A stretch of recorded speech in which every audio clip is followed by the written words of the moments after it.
Escuche usted, muchos en los medios y en el gobierno parecen que piensan que los cristianos queremos estar en nuestros edificios. Ellos no entienden lo que es la iglesia. No es un lugar sagrado donde queremos estar. Es un grupo de personas que deseamos estar juntos. Queremos estar juntos, reunirnos como iglesia, no importando el lugar donde nos reunamos. Palabras del pastor Mark Denver. ¿Qué tal, hermanos? Dios les bendiga. Es un gozo para mí el poder estar en esta hora compartiendo la palabra del Señor. Y espero que nos podamos gozar en su mensaje, en lo que Él tiene para nuestras vidas el día de hoy.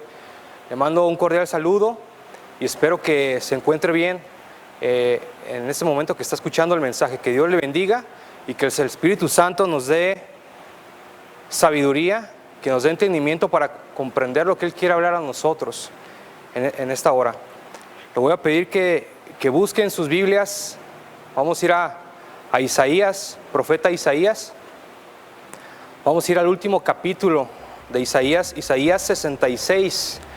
Y voy a hacer la lectura. Usted lo puede buscar en su Biblia o ahí en el video. Va a estar la letra para que lo pueda seguir la lectura.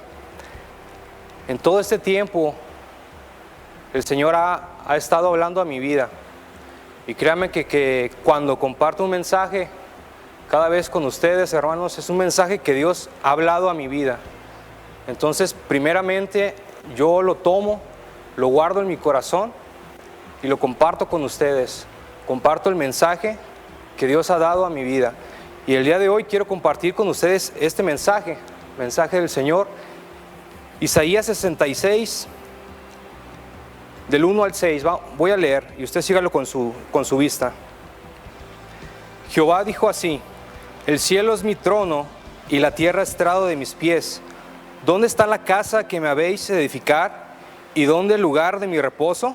Mi mano hizo todas estas cosas, y así todas estas cosas fueron, dice Jehová. Pero miraré a aquel que es pobre y humilde de espíritu, y que tiembla a mi palabra. El que sacrifica bueyes como si matase a un hombre, el que sacrifica oveja como si degollase un perro, el que hace ofrenda como si ofreciese sangre de cerdo, el que quema incienso como si bendijese a un ídolo.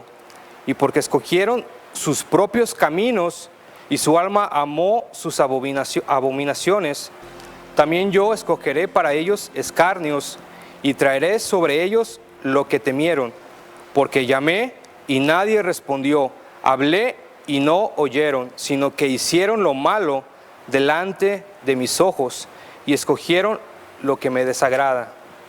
Oí palabra de Jehová, vosotros los que tembláis a su palabra, vosotros hermanos que os aborrecen y os echan fuera por causa de mi nombre, dijeron: Jehová sea glorificado, pero Él se mostrará para alegría vuestra, y ellos serán confundidos.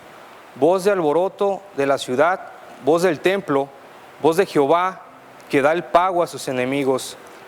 Voy a invitarlo a hacer una oración. Padre, gracias te doy, Señor, por tu bondad, porque eres bueno, Señor, con nosotros, porque tú sigues hablando en nuestras vidas, Señor, porque tú nos sigues pastoreando, tú nos sigues alimentando, Señor. Yo te ruego que en este tiempo, Señor, que dedicamos a estudiar tu palabra, Señor, tú nos des entendimiento, que tu Espíritu Santo nos guíe, nos ilumine, Señor, para entender lo que tú has revelado para nosotros, Señor. Gracias te doy por todo, Señor. En tus manos nos encomendamos en el nombre de Jesús. Amén y amén.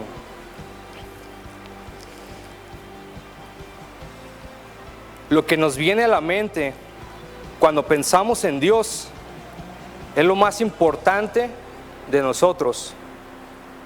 A.W. Tozer escribió en uno de sus libros, se lo repito: lo que nos viene a la mente cuando pensamos en Dios es lo más importante de nosotros. No importa el concepto que tengas de ti mismo, lo importante es el concepto que tienes de Dios. Tampoco va a importar, hermanos, lo que intentemos hacer por Dios. sino lo importante es qué concepto tenemos de Dios, porque el concepto que tenemos de Dios va a determinar nuestro estilo de vida, nuestras prioridades. Y yo espero, hermanos, y ruego al Señor que Él continúe la obra que ha comenzado en nuestras vidas, para que el Señor vaya renovando nuestro entendimiento y que ese entendimiento se vea reflejado en nuestra forma de vida, nuestro estilo de vida. El día de hoy, hermanos, el concepto que tiene el mundo de Dios es bastante decadente, es superficial, es vacío. En este pasaje que acabamos de leer en Isaías, el entorno que rodeaba al profeta Isaías era un entorno bastante difícil, era un entorno bastante complicado.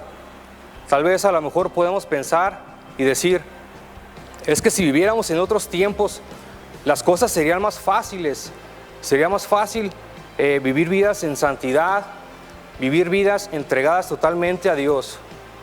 Pero el tiempo en el que le tocó al profeta Isaías ministrar fue un tiempo difícil, donde había una decadencia moral, decadencia espiritual, donde el pueblo de Judá estaba viviendo totalmente rebelión, en idolatría.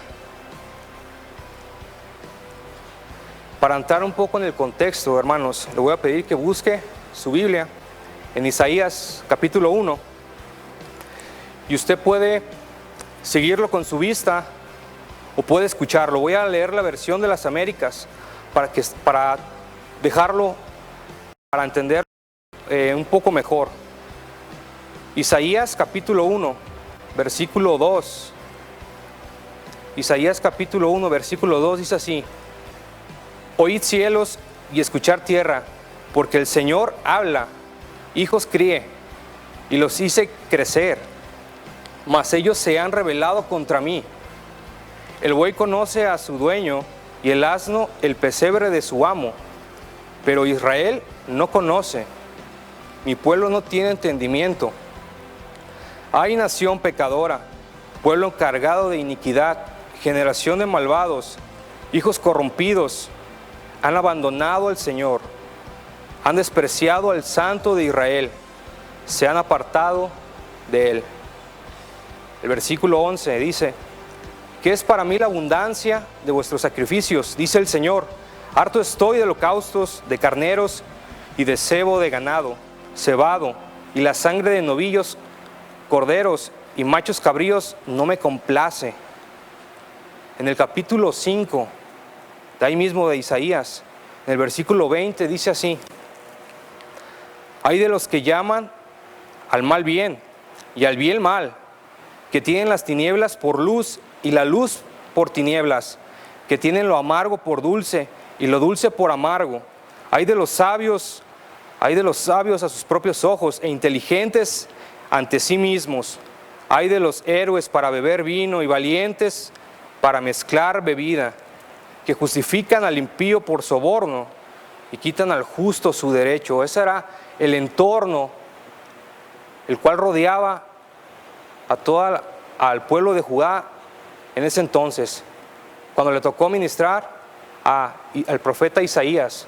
Un entorno complicado, un entorno difícil, donde los ricos abusaban de los pobres, donde había idolatría, donde el pueblo se confiaba en su religiosidad. En el pasaje que leímos al inicio, vamos a volver ahí a Isaías 66, el último capítulo. El Señor habla de la siguiente manera. Vamos a volverlo a leer. Isaías 66, versículo 1. Jehová dijo así: El cielo es mi trono y la tierra estrado de mis pies. ¿Dónde está la casa que me habéis de edificar y dónde el lugar de mi reposo? Mi mano hizo todas estas cosas, y así todas estas cosas fueron, dice Jehová. En ese entonces, hermanos, había una decadencia en el conocimiento de Dios. El conocimiento de Dios era bastante vacío, superficial. Es por eso que Dios, a través del profeta Isaías, inicia el último oráculo de esta forma, presentándose como el Dios que tiene su trono en los cielos y su estrado en la tierra. Lo que Dios trataba de hacer es poner las cosas en la perspectiva correcta. Es decir, yo soy el Dios soberano, yo soy el Dios grande, majestuoso. ¿Qué concepto tenemos nosotros de Dios, hermanos? En ese entonces, a pesar de la rebeldía del pueblo, Dios habló con misericordia. Dios mostrando paciencia se dirige a su pueblo a través de los profetas y les dice estas palabras: yo soy Jehová, el cielo es mi trono y la tierra estrado de mis pies. Y fíjese, hermano, que esto es curioso porque Esteban cita precisamente este pasaje en Hechos capítulo 7, versículo 48 y 50. Dice así: si bien el Altísimo no habita en templos hechos de mano, como dice el profeta, el cielo es mi trono y la tierra el estrado de mis pies. ¿Qué casa me edificaréis? Dice el Señor. ¿O cuál es el lugar de mi reposo? ¿No hizo mi mano todas estas cosas? Estas palabras predicó Esteban antes de ser apedreado. Él tenía un concepto claro y alto de Dios, al grado que no le importó el ser apedreado, al grado que no le importó morir, entregar su vida, porque él tenía un concepto alto de Dios. Toda la Escritura está permeada de la soberanía de Dios. Dios es sublime, Dios está por encima de todo. El profeta Daniel también cita esto y dice, Daniel 4:35, todos los habitantes de la tierra son considerados como nada, y Él hace según su voluntad en el ejército del cielo y en los habitantes de la tierra, y no hay quien detenga su mano y le diga, ¿qué haces? Daniel tenía también un concepto alto de Dios. Es por eso cuando llegaron las pruebas a su vida, él permaneció firme. Y el Señor dice a su pueblo, yo soy Dios, que tengo mi trono en los cielos. A.W. Pink, en uno de sus libros, cita, hablando sobre la soberanía de Dios, dice, la soberanía de Dios puede definirse como el ejército de su supremacía. Dios es el Altísimo, el Señor del cielo y de la tierra. Está exaltado infinitamente por encima de la más eminente de las criaturas. Él es absolutamente independiente, no está sujeto a nadie, ni es influido por nadie. Dios actúa siempre y únicamente como le agrada. Dios no habita en templos, como lo cita el apóstol Pablo en Hechos capítulo 17. Dios no habita en templos. Es por eso que estos lugares, este sitio donde nos reunimos, las puertas tal vez fueron cerradas, pero la iglesia sigue viva. La iglesia es un organismo vivo, donde Cristo es su cabeza, es la cabeza. Y fíjese, hermano, durante estas semanas he tenido la oportunidad de observar por ahí algunas imágenes, algunas fotografías que se toman cada vez que se reúnen. Y déjeme decirle, hermano, que cada vez que usted se reúne con su familia, ahí en su casa, el Señor ahí está. Aun si tú te reúnes solo, si tú estás solo y oras al Señor, invocas su nombre, el Señor está ahí contigo. Dios no habita en templos, el Señor está en su iglesia. La iglesia no es el templo, la iglesia somos cada uno de nosotros los creyentes. Es por eso que al principio le citaba a Mark Denver. Nosotros no extrañamos volver aquí porque extrañamos la presencia de Dios. Nosotros la presencia de Dios la podemos experimentar donde sea. Nosotros extrañamos estar aquí porque extrañamos estar con nuestros hermanos. Dios es soberano, hermanos. Pero hay algo que me impresionó mucho en este pasaje. Vamos a volver a Isaías 66. Isaías 66, versículo 2. Dice: mi mano hizo todas estas cosas y así todas estas cosas fueron, dice Jehová. Pero fíjese: pero miraré a aquel que es pobre y humilde de espíritu y que tiembla a mi palabra. Dios es un Dios soberano, un Dios sublime. Pero dice el Señor: pero miraré a aquel que es pobre y humilde de espíritu y el que tiembla a mi palabra. La palabra que se utiliza para definir como mirar en hebreo significa considerar o mirar con placer, mirar con favor, mirar con atención. El Señor nos dice aquí: yo miraré a los más virtuosos, yo miraré a los más con mejores dones, yo miraré a los ricos, yo miraré a los más talentosos, a los fariseos, a los religiosos. El Señor dice aquí que Él va a mirar ¿a quién? A los pobres y humildes de espíritu y a los que tiemblan a su palabra. Y esta palabra, hermanos, mirar, como se lo comenté, significa mirar con placer, con favor, con atención. Es por eso que en otras versiones de la Escritura, especialmente la Nueva Traducción Viviente, traducen esta palabra como bendeciré. Dios bendice, Dios mira a aquellos que son pobres y humildes en espíritu. Dios es soberano, pero el Señor mira a los pobres en espíritu.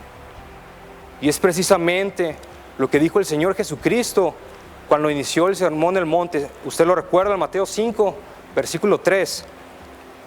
El Señor Jesucristo, iniciando el Sermón del Monte, dice: bienaventurados los pobres en espíritu, porque de ellos es el reino de los cielos. Mateo 5, 3.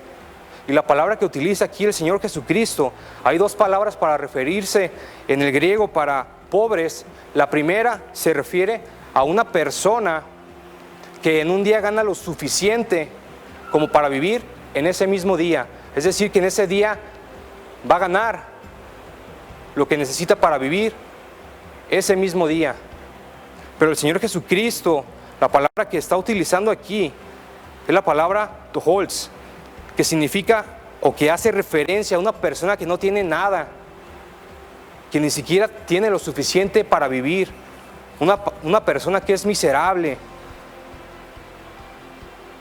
una persona que es pobre de solemnidad.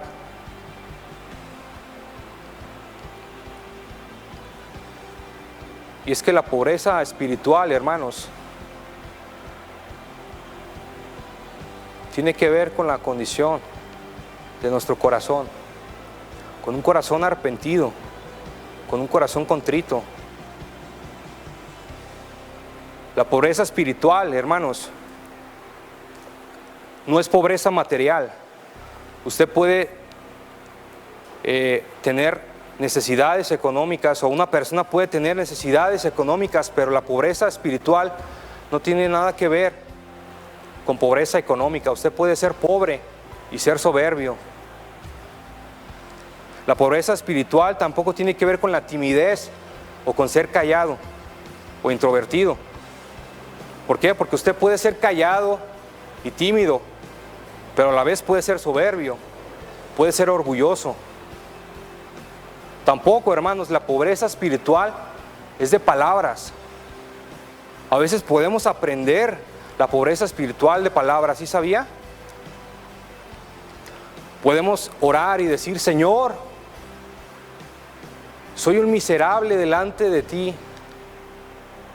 Podemos orar y decir: Señor, yo soy un gusano delante de ti, tú eres santo, tú eres grande.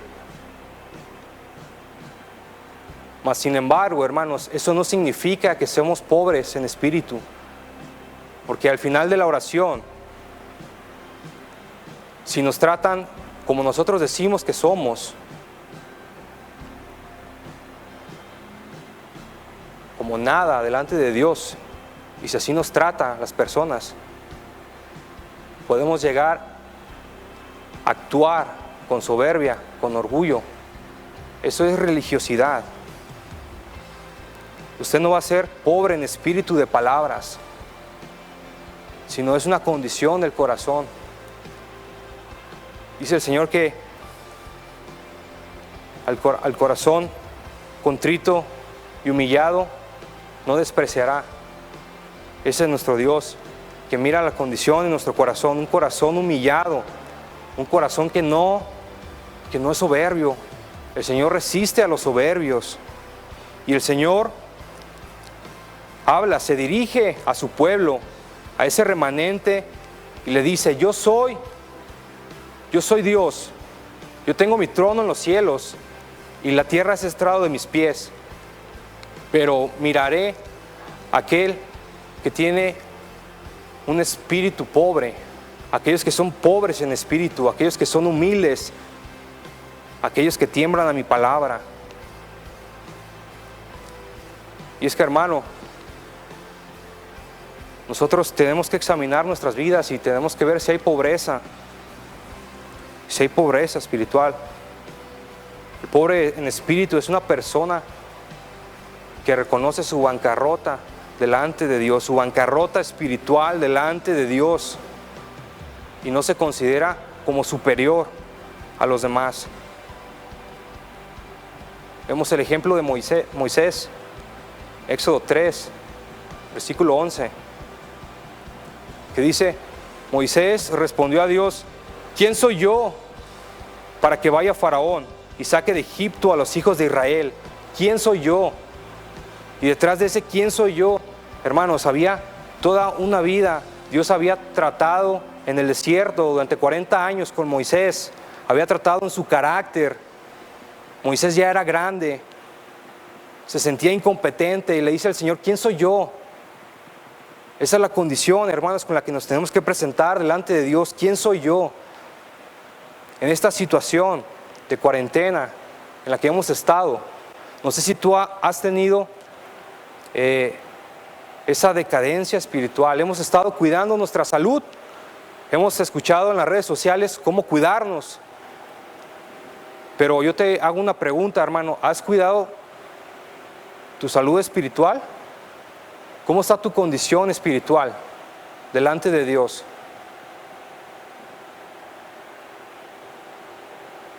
Si te sientes débil espiritualmente hablando, si te sientes apagado, si te sientes triste, tal vez tenga que ver con esto, con que no hemos sido humildes delante de Dios. Y es que tenemos que humillarnos, tenemos que reconocer que dependemos del Señor, tenemos que ir a buscarlo. En una ocasión, un pastor en África, antes de morir, escribió una carta. Escribió una carta que dice así: ya no necesito prominencia, prosperidad, posición, promoción, aprobación o popularidad. No necesito tener la razón, ser el primero, ser lo máximo, ser reconocido, ser honrado, ser estimado o recompensado. Eso es pobreza espiritual, hermano. Eso es pobreza. No necesito tener la razón, no necesito ser el primero, ser lo máximo, ser reconocido, ser honrado, ser estimado, ser recompensado. ¿Cómo lo logró este pastor? Sigue escribiendo: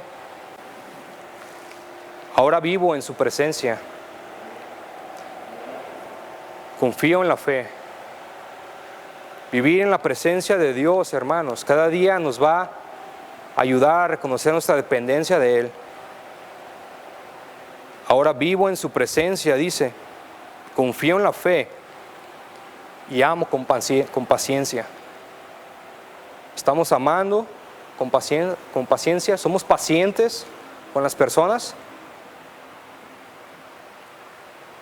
Sigue diciendo el Señor: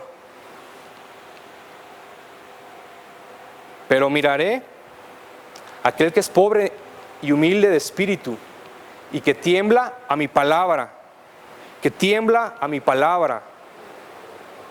El Salmo 114, versículo 7, dice así: a la presencia de Jehová tiembla la tierra, la presencia del Dios de Israel. A la presencia de Jehová.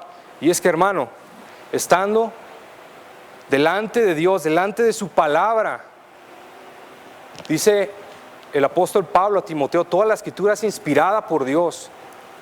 Cuando nosotros vamos a su palabra, nosotros estamos yendo delante de la presencia del Señor. Y es su palabra la que nos hace temblar. Y es la mayor bendición que nosotros podemos encontrar. Cada vez que vamos a su palabra, encontrarnos con Dios.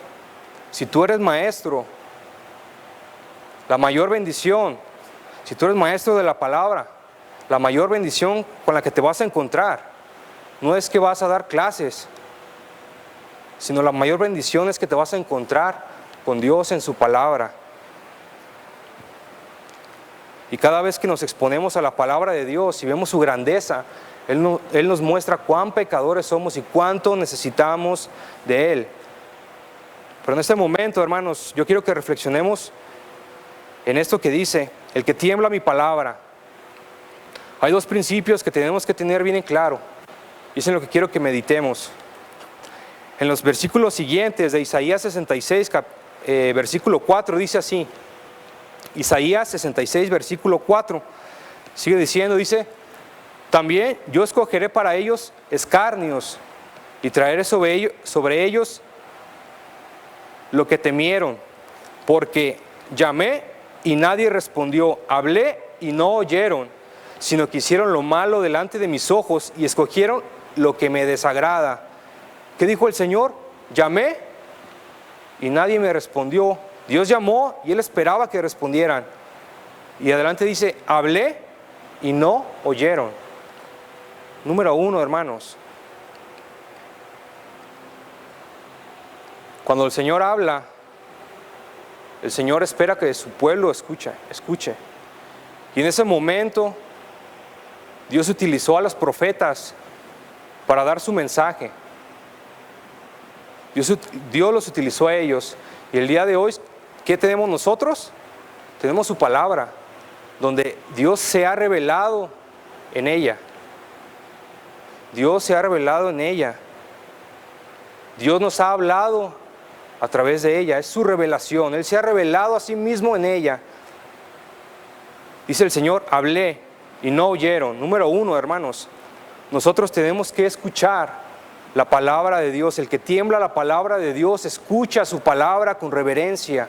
El que tiembla a su palabra, eso es lo que hace, escucha a su palabra, va a su palabra, se expone a ella para encontrarse con Dios.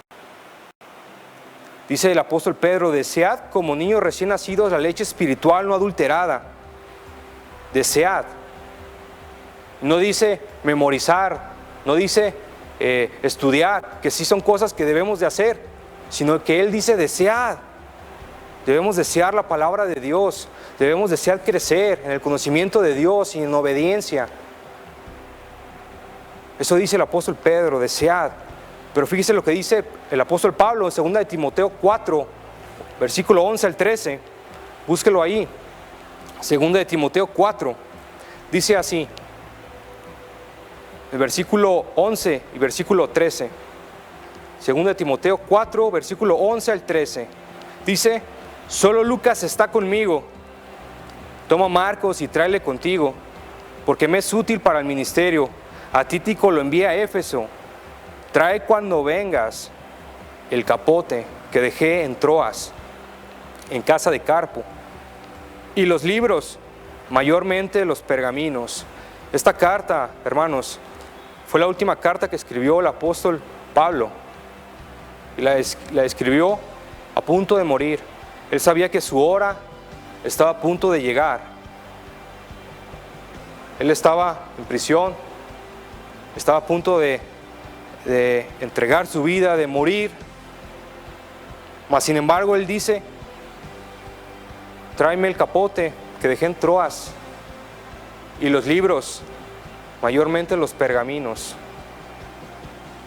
El apóstol Pablo escribió la mayoría del Nuevo Testamento, mas sin embargo, él a punto de morir, lo único que quería era seguir creciendo en el conocimiento de Dios, era seguir conociendo a Dios. Él quería los libros para acercarse a Dios hasta el último momento de su vida. ¿Cómo estamos nosotros, hermanos, en ese aspecto? Debemos, el que tiembla a su palabra, escucha la palabra de Dios, escucha su palabra que Él ya nos ha dejado, su revelación. Debemos exponernos. Pero también, hermanos, es importante escuchar con reverencia la palabra de Dios. Pero escuchar con reverencia, hermanos, significa o tiene un propósito, que es obedecer. Dice ahí mismo en Isaías 66, versículo 4, Isaías 66, versículo 4, porque llamé y nadie respondió. Cuando el Señor llama, cuando el Señor habla, Él quiere que su pueblo responda, Él quiere que su pueblo obedezca. ¿Hace cuánto tiempo, hermanos, que no arde tu corazón cada vez que vas a su palabra y escuchas una verdad? ¿Hace cuánto tiempo que no arde tu corazón cuando escuchas un mensaje de la palabra de Dios? Lucas 24, 32 dice así: y decían el uno al otro, ¿no ardía nuestro corazón en nosotros mientras nos hablaba en el camino? Y cuando nos abría las escrituras, ¿no ardía nuestro corazón cuando nos hablaba en el camino y cuando nos abría las escrituras? ¿Hace cuánto tiempo, hermanos, que solamente escuchas un sermón bonito, pero solamente se queda ahí, en una enseñanza bonita? En aquel entonces, Dios se presenta delante de su pueblo a través del profeta Isaías y le dice: miraré a aquel que es pobre y humilde de espíritu y el que tiembla a mi palabra. El día de hoy, hermanos, el Señor es lo que busca. Hombres, mujeres, creyentes, que tiemblen ante su palabra, que seamos pobres en espíritu, que reconozcamos que necesitamos de Él. Y lo más hermoso, hermanos, fíjese cómo vamos a avanzar en la lectura. Isaías 66, versículo 3 dice: el que sacrifica buey es como si matase a un hombre, el que sacrifica oveja como si degollase un perro, el que hace ofrenda como si ofreciese sangre de cerdo, el que quema incienso como si bendijese a un ídolo, porque escogieron sus propios caminos y su alma amó sus abominaciones. En pocas palabras, hermanos, lo que está diciendo aquí Isaías, estos eran 4 sacrificios legítimos que Dios había establecido. Pero dice el Señor a través de Isaías: el que sacrifica buey es como si matase a un hombre. ¿Y sabe por qué? Porque ellos confiaban en su religión, ellos confiaban en su religiosidad, en las tradiciones, pero no tenían pobreza de espíritu, ni temblaban ante la palabra de Dios. Ellos no escuchaban a Dios. Nosotros, servir a Dios a nuestra manera no va a servir. Si tú piensas: yo he servido a Dios de aquella forma, eso no te va a servir. El Señor lo que mira es un corazón humillado, es la pobreza de espíritu, es aquel que se humilla ante su palabra. Pero lo más grandioso de todo esto, hermano, Isaías 66, versículo 5 dice así: oíd palabra de Jehová, vosotros los que tembláis a su palabra, vuestros hermanos que os aborrecen y os echan fuera por causa de mi nombre, dijeron: Jehová sea glorificado, pero Él se mostrará para alegría vuestra, y ellos serán confundidos. Se lo vuelvo a leer, pero Él se mostrará para alegría vuestra. El Señor se dirige en el versículo 5, dice: oíd palabra de Jehová, ustedes los que tiemblan a su palabra. Aquellos que tiemblan ante su palabra, aquellos que se humillan delante de Dios, Dios se mostrará para alegría. ¿Y sabe por qué, hermano? Escuche con mucha atención. ¿A qué compara Dios aquel que es pobre de espíritu y el que tiembla su palabra? ¿A qué lo compara? Dios lo compara con un templo. ¿Sabía? Isaías 66. Volvamos al inicio. Isaías 66. ¿Está la casa que me habréis de edificar? ¿Y dónde el lugar de mi reposo? ¿Dónde? Pero dice el Señor: pero miraré a aquel que es pobre y humilde de espíritu y que tiembla a mi palabra. Ellos son su templo. Es por eso que el apóstol Pablo escribió en 1 Corintios: ¿o ignoráis que vuestro cuerpo es templo del Espíritu Santo, el cual está en vosotros, el cual tenéis de Dios, y que no sois vuestros? Esa es la gran bendición, hermano, para aquel que tiembla ante la palabra de Dios, para aquel que se humilla delante de Dios y reconoce que depende de Él, que su presencia estará en su vida.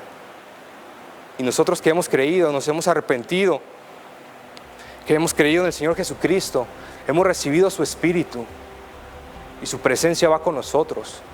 Es por eso que yo le decía al principio, cada vez que usted se reúne en su hogar, con su familia,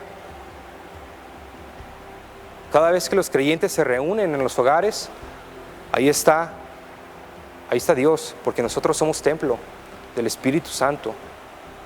Y es la mayor bendición que nosotros podemos tener en todo esto. Para terminar, hermanos, vamos a Isaías 57. Isaías 57, versículo 15. Isaías 57, versículo 15, dice así: porque así dijo el alto y sublime, el que habita en la eternidad y cuyo nombre es el Santo: yo habito en la altura y la santidad. ¿Qué dice? Y con el quebrantado y humilde de espíritu, para hacer vivir el espíritu de los humildes y para vivificar el corazón de los quebrantados. Dice el Señor: yo soy el alto, el sublime, el que habita en la eternidad y cuyo nombre es Santo, que habita en las alturas, en la santidad, pero que también habita con el quebrantado y humilde de espíritu. El Señor mora en la presencia de aquellos que se humillan delante de Él y aquellos que tiemblan ante su palabra. Es un momento para reflexionar en nuestras vidas, en este tiempo que Dios ha permitido en su soberanía que estemos en nuestros hogares. Hemos ido delante de Él, nos hemos humillado delante de Él. Yo espero, hermanos, que después de esto, si Dios lo permite, que nosotros regresemos a nuestra vida diaria, no como antes, no normal, no con una vida, no con la vida que veníamos llevando antes o secularmente, sino que volvamos, hermanos, a nuestras actividades, que volvamos a congregarnos con un espíritu gozoso, diferentes, dispuestos a amar y obedecer al Señor. Voy a hacer una oración, hermanos. Padre, te agradezco tu bondad, Señor, te agradezco tu misericordia. Gracias porque tú nos hablas a través de tu palabra, Dios. Yo te ruego, Señor, que tú nos sigas transformando, que tú nos sigas hablando, Señor. Y si no hemos sido pobres y humildes delante de ti, Señor, yo te ruego que tú nos sigas transformando, que nos perdones, Dios, para que volvamos a ti, Señor. Reconocemos que dependemos totalmente de ti, Señor, no de nadie más, sino solamente de ti, Señor. Ayúdanos a humillarnos, Señor, a reconocer que dependemos de ti. Te ruego por cada uno de nosotros, Señor. En el nombre de Cristo Jesús. Amén y amén. Que el Señor les bendiga, hermanos, y que Él siga haciendo la obra en nuestras vidas. Les mando un cordial saludo. Que el Señor esté con usted. Dios les bendiga.